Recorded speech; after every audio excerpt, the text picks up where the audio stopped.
ये कथा माता पार्वती और भगवान गणेश के अद्वितीय संबंध को सुंदरता से दर्शाती है। माता पिता की पूजा और भक्ति का महत्व उनके बेटे गणेश के जीवन में अत्यधिक माना गया है। ये बात भगवान गणेश की विशेषता को और भी महत्वपूर्ण बनाती है। एक समय जब माता पार्वती मानसरोवर में स्नान कर रही थी, तब उन्होंने स्नान स्थल पर कोई आ न सके इस हेतु अपनी माया से गणेश को जन्म देकर बाल गणेश को पहरा देने के लिए नियुक्त कर दिया। इसी दौरान भगवान शिव उधर आ जाते हैं। गणेश जी उन्हें रोककर कहते हैं कि आप उधर नहीं जा सकते हैं।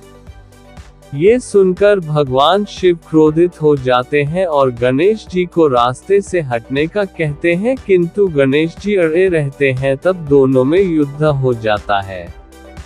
युद्ध के दौरान क्रोधित होकर शिव जी बाल गणेश का सिर धड़ से अलग कर देते हैं।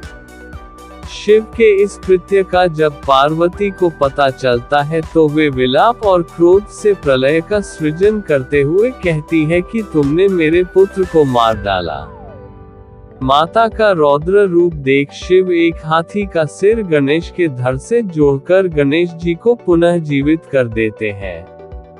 तभी से भगवान गणेश को गजानन गणेश कहा जाने लगा।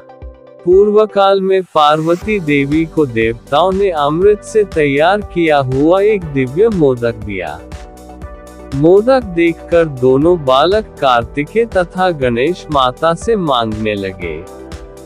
तब माता ने मोदक के महत्व का वर्णन कर कहा कि तुम में से जो धर्माचरण के द्वारा श्रेष्ठता प्राप्त करके सर्वप्रथम सभी तीर्थों का भ्रमण कराएगा, उसी को मैं यह मोदक दूंगी।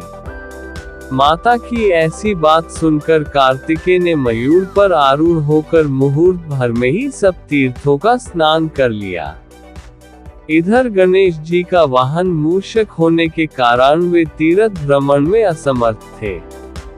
तब गणेश जी श्रद्धापूर्वक माता पिता की परिक्रमा करके पिताजी के सम्मुख खड़े हो गए।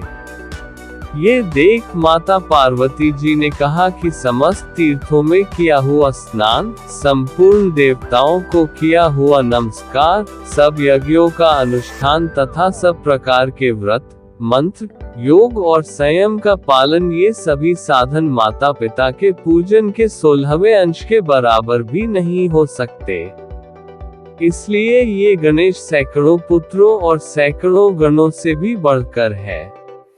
अतः यह मोदक मैं गणेश को ही अर्पण करती हूँ। माता पिता की भक्ति के कारण ही इसकी प्रत्येक यज्ञ में सबसे